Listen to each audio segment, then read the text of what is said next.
आप देख रहे हैं इंडिया टाउन न्यूज, भारत की बात। नमस्कार, स्वागत है आपका हमारे खास बुलेटिन खबरें राजनांदगांव में और मैं हूं आपके साथ सुरभि शुक्ला। बुलेटिन में जाने से पहले आइए नजर डालते हैं आज की हेडलाइंस पर। बिना लाइसेंस चल रही आइस फैक्ट्री पर छापा, सालेवारा में खाद्य विभाग की बड़ी कार्रवाई, मिलावटी खाद्य पदार्थों के खिलाफ अभियान तेज।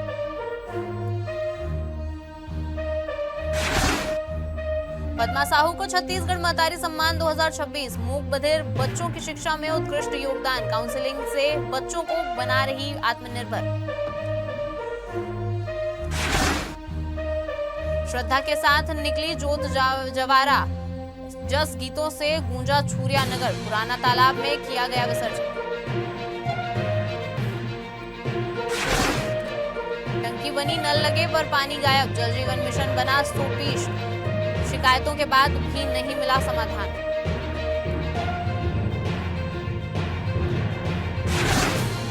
शराब दुकान में सेल्समैन की दबंगई, पैसे लौटाने से किया इनकार, सीसीटीवी फुटेज में आई घटना सामने, आबकारी विभाग ने शुरू की जांच।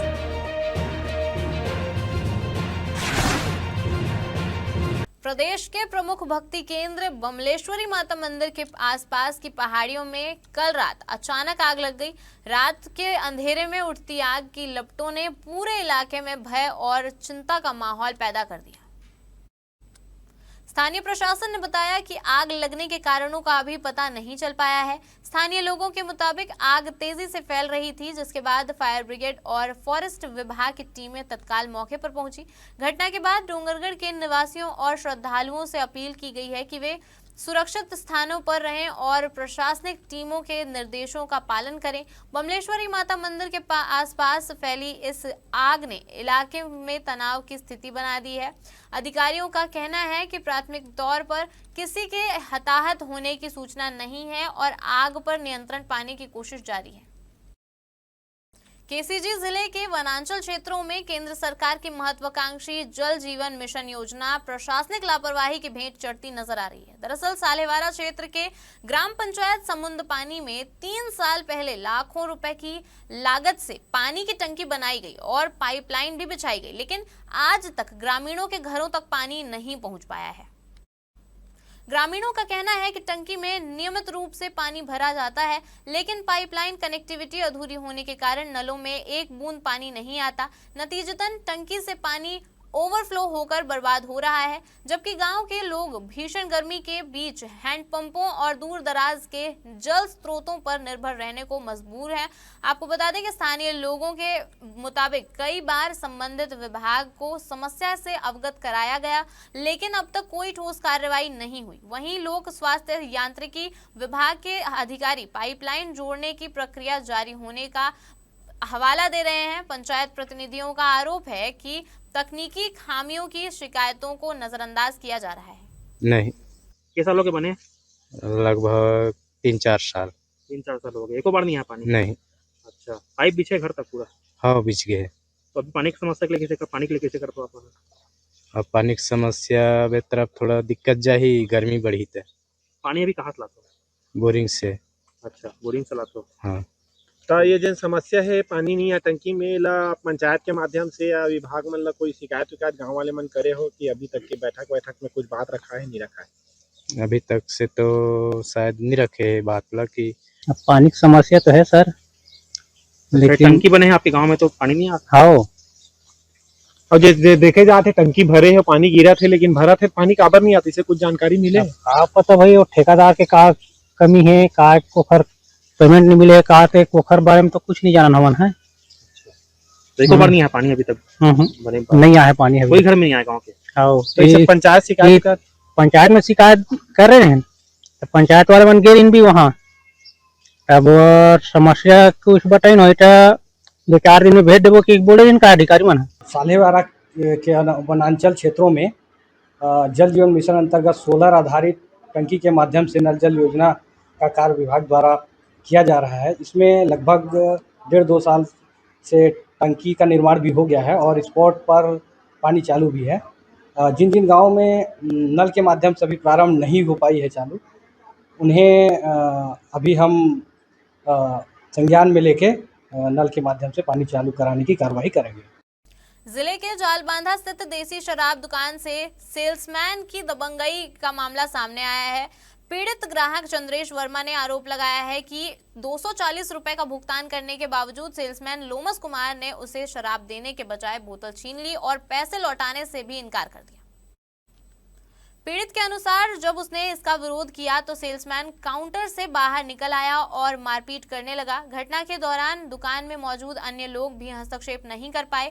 बताया जा रहा है कि पूरी घटना दुकान में लगे सीसीटीवी कैमरे में कैद हो गई। आपको बता दें कि जिले में पहले से ही शराब दुकानों में ओवर रेटिंग और ग्राहकों से दुर्व्यवहार की शिकायतें मिलती रही हैं। ऐसे में इस घटना ने मामले को और भी गंभीर बना दिया है। मामले की सूचना मिलते ही प्रशासन हरकत में आ गया है। आबकारी निरीक्षक विजेंद्र कुमार ने कहा कि घटना की गहन जांच की जा रही है। सीसीटीवी फुटेज और अन्य साक्ष्यों के आधार पर दोषियों के खिलाफ सख्त वैधानिक कार्रवाई की जाएगी। फिलहाल ग्रामीणों की नजरें आबकारी विभाग की कार्रवाई पर टिकी हुई है और वे निष्पक्ष जांच की उम्मीद कर रहे हैं। तो भाई मोला पहले एक चीज बता, जब तक कि मैं पैसा नहीं दूं तब तक कि मोला क्वार्टर दी का वो है या दारू क्वार्टर दी का मोला पहले पैसा कोनो ग्राहक ला पूछ लेवे भाई मन ला, पहले पैसा देवे तो वही हिसाब से तोर क्वार्टर दी का 240 रुपया दिया, ओकर बाद में 3 ठन क्वार्टर दीस मोला। ओकर बाद में मोर रोकीस भैया रुक तो ऐसे ही की तो का हो गया भैया बोले मैं तो वो किथे कि सिर्फ तोर 2 ठन की है ऐसे किथे 2 ठन के पैसा दे। तब मैं बोले बोले भैया मैं तो 3 ठन क्वार्टर के पैसा दे मैं 240 रुपया तो कैसे 2 ठन किथा जैसे ही तो 2 ठन के दिस ओकर बाद में किथे कि मतलब तो का उखाड़ ले बेते हैं जा तो जो करना है तो कर ले।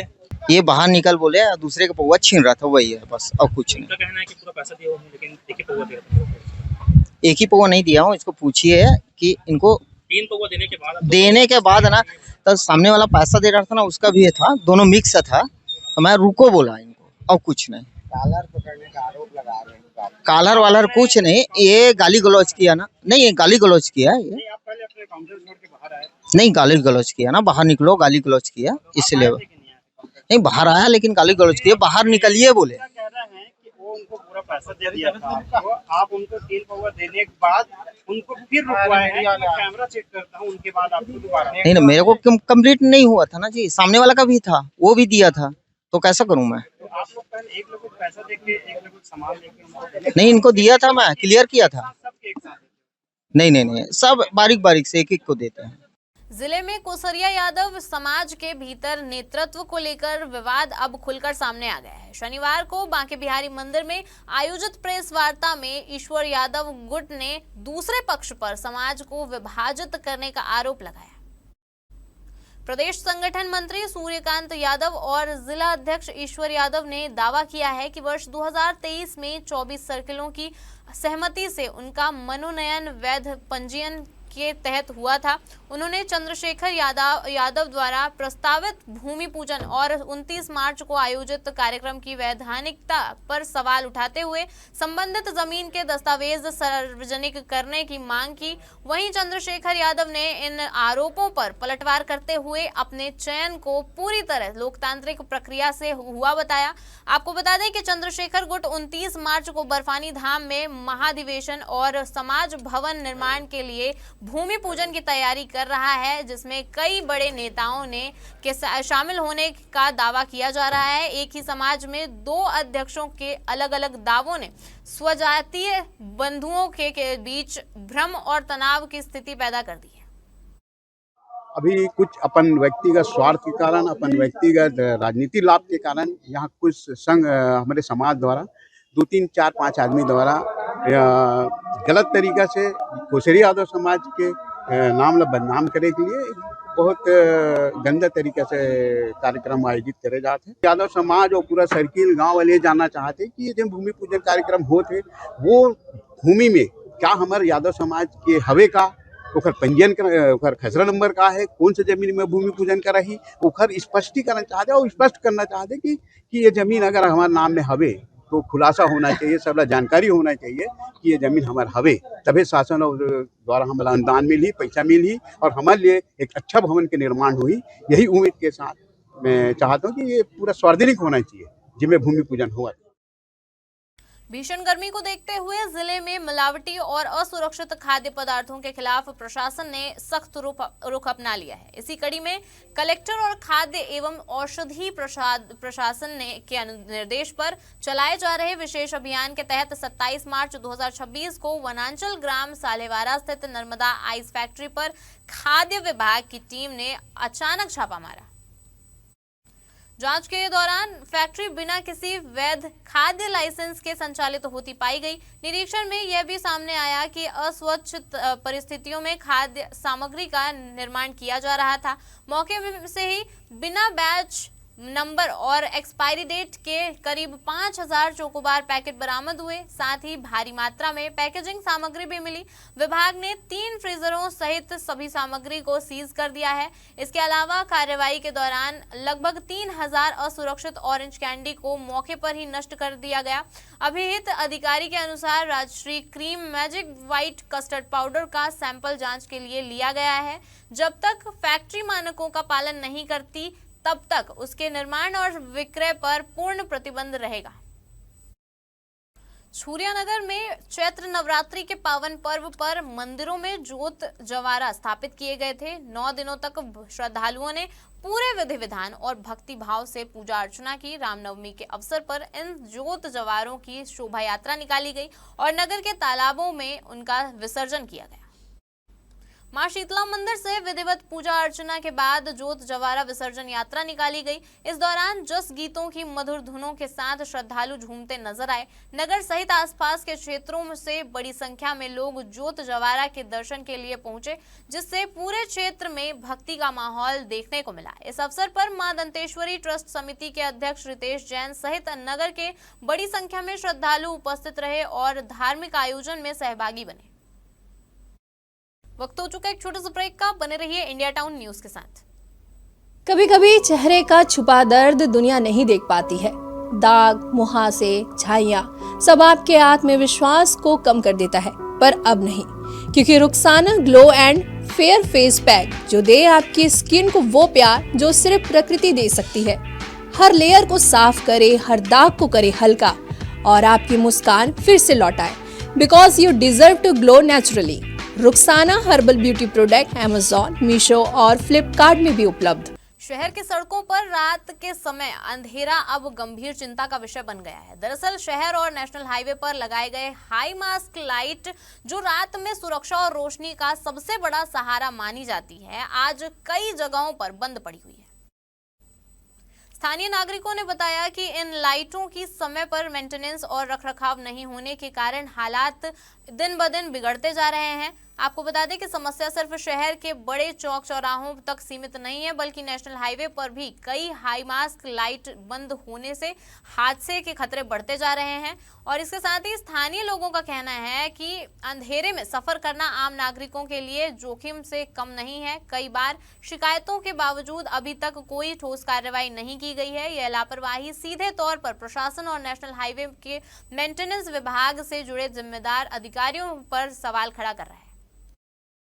रामनवमी के पावन अवसर पर राजनांदगांव में भक्ति और उल्लास का अद्भुत माहौल देखने को मिला। भगवान श्री राम के जन्मोत्सव के उपलक्ष्य में शहर में भव्य शोभा यात्रा निकाली गई, जिसमें हजारों श्रद्धालुओं ने उत्साहपूर्वक भाग लिया। शोभा यात्रा की शुरुआत विधिवत पूजा अर्चना के साथ हुई। सजे धजे रथों पर भगवान श्री राम, माता सीता, लक्ष्मण और भगवान हनुमान की आकर्षक झांकियां सजाई गई, जो श्रद्धालुओं को आकर्षण का केंद्र रही। आपको बता दें कि यात्रा के दौरान जगह जगह भजन कीर्तन और धार्मिक गीतों की गूंज सुनाई दी। जय श्री राम के नारों से पूरा शहर गूंज उठा। विभिन्न सामाजिक और धार्मिक संगठनों ने भी बढ़ चढ़कर भाग लिया और श्रद्धालुओं के लिए पानी, शरबत और प्रसाद की व्यवस्था की गई। आपको बता दें कि शोभा यात्रा शहर के प्रमुख मार्गों से होकर गुजरी, जहां नागरिकों ने फूल बरसाकर स्वागत किया। बच्चों, युवाओं और महिलाओं की बड़ी भागीदारी ने पूरे आयोजन को और भी भव्य बना दिया। श्री राम नवमी है और राम नवमी के अवसर पर राजनांदगांव में भव्य शोभा यात्रा निकाला गया है। हिंदू धार्मिक संगठन और हिंदू परंपराओं के रीति रिवाज के अनुसार में यहाँ पर धार्मिक एक संगठन निकाला गया है। जिस प्रकार से आप तस्वीरों में देख पा रहे होंगे, ये हमारे सनातन धर्म के वो लोग हैं जो लोग पूरी तरीके से उत्साहमय हो करके ये यात्रा को निकल रहे हैं। अभी हमारे साथ में आयोजक समिति के वरिष्ठ अरुण गुप्ता जी मौजूद है।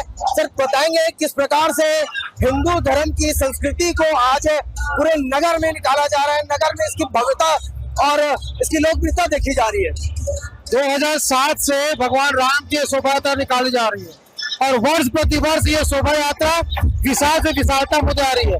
सारे समाज का, सारा जितने हिंदू समाज के जो लोग हैं, सारे नगर वासियों को जो सहयोग मिल रहा है और बड़ी भव्य शोभा यात्रा निकाली गई है। सारा हिंदू उत्साहित है अपने भगवान राम के जन्मोत्सव को, ये उत्सव मनाने के लिए, और नगर में विशाल मात्रा में बहुत बड़ी संख्या में निकला हुआ है। आज कहीं ना कहीं देखा जा रहा है तो ये रामनवमी का जो अवसर है, ये केवल राजनांदगांव ही नहीं बल्कि राजनांदगांव में जो एक ये यात्रा निकाली जा रही है, इसका संदेश पूरे छत्तीसगढ़ में फैलता जा रहा है।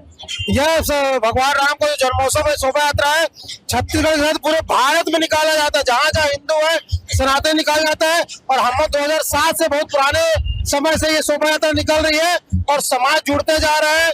यहाँ पर सब लोग बिना पार्टी के, बिना किसी सोच विचार के, भगवान राम के भक्त होने के नाते सब जुड़ के इंसान शोभा यात्रा में शामिल है।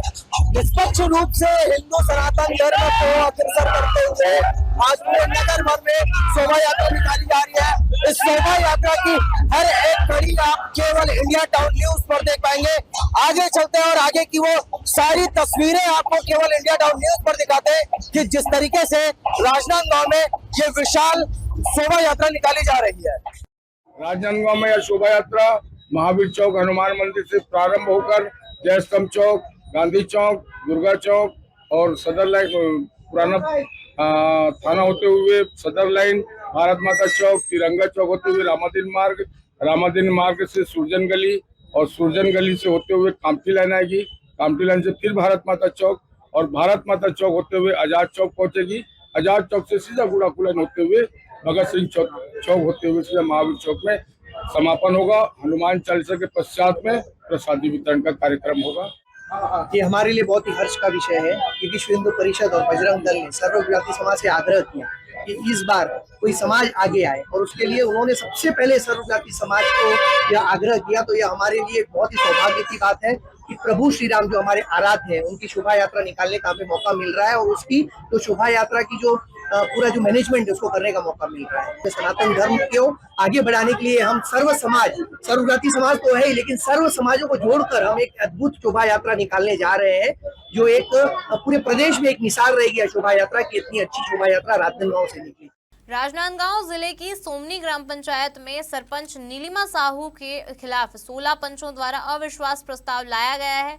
पंचों का आरोप है कि सरपंच की कार्यशैली मनमानी भरी है और ग्राम पंचायत के महत्वपूर्ण कार्यों में बिना उनकी सहमति के निर्णय लिए जा रहे हैं। आपको बता दें कि पंचों ने यह भी आरोप लगाया कि पंचायत के विकास कार्यों में कमीशन लिया जा रहा है और स्कूल में मुरम डालने के नाम पर शासकीय राशि का दुरुपयोग किया गया है। इन आरोपों को आधार बनाते हुए पंचों ने सरपंच को पद से हटाने की मांग की है। इस मामले पर प्रतिक्रिया देते हुए सरपंच नीलिमा साहू ने प्रेस वार्ता में कहा कि ये सभी आरोप पूरी तरह से बेबुनियाद हैं। उनका कहना है कि पिछले 1 साल से गांव में विकास कार्य लगातार चल रहे हैं और किसी भी कार्य में किसी प्रकार का कमीशन नहीं लिया गया।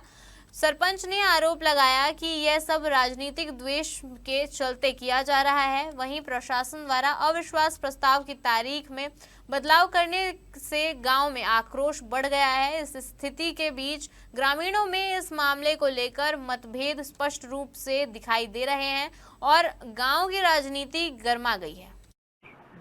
16 पंचों द्वारा मेरे खिलाफ अविश्वास प्रस्ताव लाया गया है। उनका कहना है कि मेरे पे भ्रष्टाचार का आरोप लगा है, जो सरासर झूठ है। वो कार्य उन्हीं के द्वारा पूर्ण किया गया था और अगर उनका कहना है कि अविश्वास का मतलब है कि वो हमारे गांव के विकास के संबंध में वो खरी नहीं उतर पा रही है, इसलिए एक उनको पंच है तो प्रतिनिधित्व के द्वारा वो अविश्वास लाए हैं। बट हमारे द्वारा 1 साल में पूर्ण कार्य को पूर्ण किया गया है। उसकी पूरी हमारे पास दस्तावेज है, हमारे पंचायत में रिकॉर्ड है कि हम लोगों ने कैसा 1 साल काम करने की कोशिश किया है और किनके द्वारा विकास कार्यों में बाधा उत्पन्न किया गया है। चैत्र वैश्य कुलभूषण संत सुंदरदास महाराज के प्रकटोत्सव और रामनवमी के पावन अवसर पर इस साल भव्य दीप महोत्सव का आयोजन किया गया। इस आयोजन में श्रद्धा और आस्था का अद्भुत संगम देखने को मिला, जहां कार्यक्रम में लगभग 45,000 दीप प्रज्वलित किए गए, जो पूरे परिसर को प्रकाशमय कर गए। इस भव्य आयोजन का नेतृत्व खंडेलवाल युवा समाज के प्रदेश अध्यक्ष एवं अखिल भारतीय खंडेलवाल महासभा जयपुर युवा के राष्ट्रीय संयोजक समाज सेवी अमित खंडेलवाल और शनि मंदिर धाम के प्रमुख राकेश ठाकुर द्वारा किया गया। आयोजन समिति ने बताया कि दीप महोत्सव का मुख्य उद्देश्य समाज में धार्मिक जागरूकता बढ़ाना और लोगों को आध्यात्मिकता से जोड़ना है। दीपों की रोशनी से सजा यह आयोजन न केवल धार्मिक आस्था का प्रतीक बना, बल्कि सामाजिक एकता और भाईचारे का भी संदेश दिया। इस भव्य दीप महोत्सव ने न केवल चैत्र वैश्य कुलभूषण संत सुंदरदास महाराज के प्रकटोत्सव और रामनवमी के पावन अवसर को और भी उल्लासपूर्ण बना दिया, बल्कि समाज में श्रद्धा, आस्था और एकता का भी संदेश फैलाया। 45,000 दीपों की जगमगाहट में उमड़ी भक्ति और प्यार की अनुभूति हर दर्शक के दिल में लंबे समय तक याद रहेगी। एक मनुष्य जो है देवत्व को कैसे प्राप्त कर सकता है, या एक प्रभु कोई भी व्यक्ति एक साधारण मनुष्य से अपने कर्म के द्वारा कितना ऊंचा और महान बन सकता है, ये प्रभु श्री राम के और हमारे जो महाराज जी हैं जिनका प्रकटोत्सव है, ये एक समाज को संदेश दिया जाता है। इस अवसर पर जो है हजारों की संख्या में दीप प्रज्वलन हो रहा है। भारत तभी एक हो सकता है जब सारे धर्म और जाति के जो हमारे भाई हैं वो सामाजिक समरसता रखे, एक दूसरे के प्रति प्रेम रखे। राम नवमी के पावन अवसर पर एवं हमारे कुलगुरु संत श्री 1008 संत शिरोमणि सुंदरदास जी महाराज जी की भी 430वीं जयंती के उपलक्ष्य पे यहाँ पर आज 45,000 दिया का यहाँ पर प्रज्वलित करने का आयोजन किया जा रहा है, जिसमें यह मैसेज जाए कि हम लोग सनातन धर्म को देखते हुए यह आयोजन कर रहे हैं ताकि लोगों में जागरूकता आए। आज सुंदरदास जी संत जी के चौक में सुंदरदास जी के जन्मोत्सव और भगवान श्री राम जी के जन्मोत्सव के उपलक्ष्य में भाई राकेश ठाकुर और समाज प्रेमियों के द्वारा ये दीप उत्सव किया जा रहा है। भगवान राम जी जो मर्यादा पुरुषोत्तम राम है, जो उन्होंने जो संदेश दिया है, उसका हम हिंदू धर्म के लोग पालन करके अपने भारत की संस्कृति को आगे बढ़ाएं। राजनांदगांव के पीएनसी मिल स्थित राम मंदिर में भव्य रूप से राम जन्मोत्सव मनाया गया। इस अवसर पर मंदिर परिसर से शोभा यात्रा निकाली गई, जिसमें आसपास के लोग बड़े उत्साह और श्रद्धा के साथ शामिल हुए। शोभा यात्रा में भक्तों ने भगवान श्री राम के भजनों और कीर्तन के साथ नाच गान किया। इस दौरान मंदिर के आसपास के मार्ग भक्तिमय वातावरण में गूंज उठे। शोभा यात्रा विभिन्न मार्गों से होकर बीएनसी मिल स्थित राम मंदिर में समाप्त हुई। मंदिर समिति और स्थानीय लोगों ने इस कार्यक्रम को बड़े धूमधाम और सुव्यवस्था के साथ संपन्न कराया। यह उत्सव क्षेत्रवासियों के लिए धार्मिक और सांस्कृतिक एकता का प्रतीक रहा।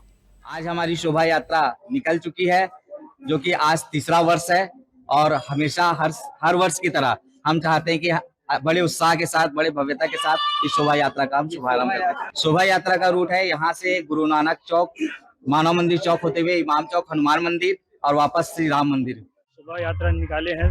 दोपहर के राम जी का जन्म 12 बजे हमने मनाया। उसके बाद हमने शोभा यात्रा निकाली। उसके बाद प्रसादी का हमने मंदिर में वो किया है, भंडारा का प्रसादी का वितरण होगा। हर रोज के रोज भीड़ हमारे मंदिर में बढ़ते जा रही है। इस वर्ष भी हमारे मंदिर में काफ़ी लोग आए हैं, और जैसे कि आप देख रहे हैं शोभा यात्रा में काफ़ी भीड़ है, और छोटे छोटे बच्चे जो है हनुमान जी, राम जी, सीता माता बने हैं, लक्ष्मण जी बने हुए हैं, और उनमें काफ़ी उत्साह का वो है। मूक बधिर बच्चों के जीवन में शिक्षा और आत्मविश्वास की नई रोशनी फैलाने वाली आस्था मूक बधिर शाला की शिक्षिका पद्मा साहू को राज्य स्तरीय छत्तीसगढ़ महतारी सम्मान 2026 से सम्मानित किया गया। आपको बता दें कि यह सम्मान राजधानी रायपुर के वृंदावन हॉल में नवसृजन मंच द्वारा आयोजित समारोह में प्रदान किया गया। प्रदेश के 22 जिलों से प्राप्त प्रविष्टियों में से पद्मा साहू का चयन मूक बधिर बच्चों की शिक्षा और उनके सर्वांगीण विकास में उत्कृष्ट योगदान के लिए किया गया। कार्यक्रम में अमरजीत छाबड़ा, अर्चना झा और मिलीना कुर्रे विशेष अतिथि के रूप में शामिल हुए। उपस्थित आपको बता दें कि पद्मा साहू लंबे समय से मूक बधिर बच्चों को विशेष प्रशिक्षण पद्धति के माध्यम से शिक्षा दे रही हैं। वे न केवल पढ़ाई पर ध्यान देती हैं बल्कि बच्चों की काउंसलिंग पर भी ध्यान देती हैं और उन्हें आत्मनिर्भर और आत्मविश्वासी बनाने के लिए भी प्रेरित करती हैं। उनके प्रयासों से कई बच्चे समाज की मुख्यधारा से जुड़ने में सफल हुए हैं। उनकी कार्यशैली में शिक्षा के साथ मानवीय संवेदनाओं का विशेष समावेश देखने को मिला है। मूक बधिर बच्चों के उज्जवल भविष्य के लिए उन्होंने अपना जीवन समर्पित कर दिया है, जिससे उनका कार्य पूरे प्रदेश में प्रेरणा का स्रोत बन गया है। मेरे नाम के पीछे जो मूक बधिर शब्द लगा है, श्रवण बाधित बच्चे जो सुनने और बोलने में अक्षम होते हैं, महतारी अलंकरण सम्मान इससे नवाजा गया है। मतलब मूक बधिर बच्चों के कारण आज मुझे ये सम्मान मिला गया है। इसके लिए मैं और मेरी पूरी आस्था परिवार हम शुक्रगुजार करते हैं उनका, जो ऐसे बच्चों के पीछे कार्य करते करते आज मुझे इस सम्मान से गौरवान्वित किया गया है। हम बच्चों को जिस शिक्षा में आज आगे बढ़ा रहे हैं उसको पढ़ाना बच्चों को बहुत ही मुश्किल होता है, लेकिन आज आस्था मूक बधिर शाला के जो 87 बच्चे जिन्हें हम पढ़ा रहे हैं वो भी एक सांकेतिक भाषा के माध्यम से, उसकी वजह से सम्मान मिला गया है। मैं बहुत खुश हूँ। मेरे स्कूल के जो अध्यक्ष हैं महेंद्र सुराना सर जी और जो सचिव महोदय हैं श्री राजेश जैन जी, इनको काफी गौरव महसूस हुआ है कि हमारे स्कूल की टीचर इतने अच्छे से सम्मान पा रही है। मेरे को सीआरसी की तरफ से जब मेरा नाम चुना गया तो मुझे बहुत ही खुशी हुई कि आस्था स्कूल में से कुमारी बबीता चांदवानी जो पैरों से विकलांग है और मुझे यहाँ 2003 से लेकर कार्य कर रही हूँ और इन बच्चों के बीच मुझे बहुत ही अच्छा लगता है, क्योंकि मैं नॉर्मल स्कूल में भी गई थी पर मुझे वहाँ अच्छा नहीं लगा, क्योंकि ये बच्चे हैं मेरी फीलिंग्स को समझते हैं और मुझे आस्था है तभी मेरी पहचान है। हमारे जो मैनेजमेंट है, अध्यक्ष महोदय जी, जो भूतपूर्व हैं अध्यक्ष जी हेमंत तिवारी जी, सुराना सर जी और राजेश जैन सर जी, सचिव निखत परवीन खान, इन सबको मैं धन्यवाद देना चाहूंगी। कुछ माह पहले राजनांदगांव जिले के चर्चित कृष्णा हॉस्पिटल में सामने आए नाबालिग गर्भावस्था मामले में बड़ा अपडेट सामने आया है। मामले में फरार चल रहे डॉक्टर को अब हाई कोर्ट से जमानत मिल गई है। जी हां, आपको बता दें कि कुछ समय पहले एक नाबालिग के गर्भवती होने का मामला सामने आने के बाद अस्पताल में जमकर हंगामा हुआ था। मामला गंभीर होने के कारण यह कोर्ट तक पहुंचा, जिसके बाद पुलिस ने जांच तेज करते हुए संबंधित डॉक्टर के खिलाफ केस दर्ज किया था। आपको बता दें कि शहर के एक निजी अस्पताल से चौंकाने वाला मामला सामने आया था, जहां अवैध तरीके से प्रसव कराए जाने और रिकॉर्ड में बड़े स्तर पर हेरफेर की पुष्टि हुई थी। इस मामले में पुलिस ने गंभीर धाराओं में कार्रवाई शुरू कर दी थी। जानकारी के मुताबिक अस्पताल में अवैध रूप से प्रसव कराए जा रहे थे और जन्म से जुड़े आधिकारिक रिकॉर्ड में फर्जीवाड़ा किया जा रहा था। जांच में यह भी सामने आया कि कई महत्वपूर्ण तथ्यों को जानबूझकर छिपाया गया। मामले के सामने आने के बाद पुलिस ने सख्त रुख अपनाते हुए डॉक्टर के खिलाफ विभिन्न धाराओं में केस दर्ज किया था। आरोपी डॉक्टर को फरार बताया गया था और उसकी तलाश जारी थी। ताजा घटनाक्रम में आरोपी डॉक्टर को हाईकोर्ट से जमानत मिल गई है। हालांकि मामले की गंभीरता को देखते हुए जांच अभी भी जारी है और आगे की कानूनी प्रक्रिया पर सबकी नजर बनी हुई है। क्योंकि प्रेगनेंसी का टाइम आ गया था तो वहाँ बच्चे की डिलीवरी हुई। जो बच्चे की तबीयत खराब होने के कारण उसको दूसरे हॉस्पिटल में शिफ्ट करके उसकी तबीयत संभाली गई। जो चाचा चाची थे, जो लाज शर्म से बचने के कारण उसको एक जरूरतमंद को बच्चे को दे दिया गया। इसमें विजय का केस में डायरेक्ट रोल कहीं नहीं पाया गया है। उसने कोई भी मेडिकल ट्रीटमेंट नहीं किया। एज अ ड्यूटी डॉक्टर उसने सिर्फ अपने हॉस्पिटल में इसकी इंफॉर्मेशन दी थी, तो हाई कोर्ट ने उसे एंटीसिपेटरी बेल का लाभ दिया। न्यायालय में केस चलना है आगे, तो उसको सारी चीजें न्यायालय में बताई जाएगी जो पुलिस के द्वारा लाई गई। पर डायरेक्ट इन्वॉल्वमेंट डॉक्टर विजय राचा कहीं नहीं पाया गया।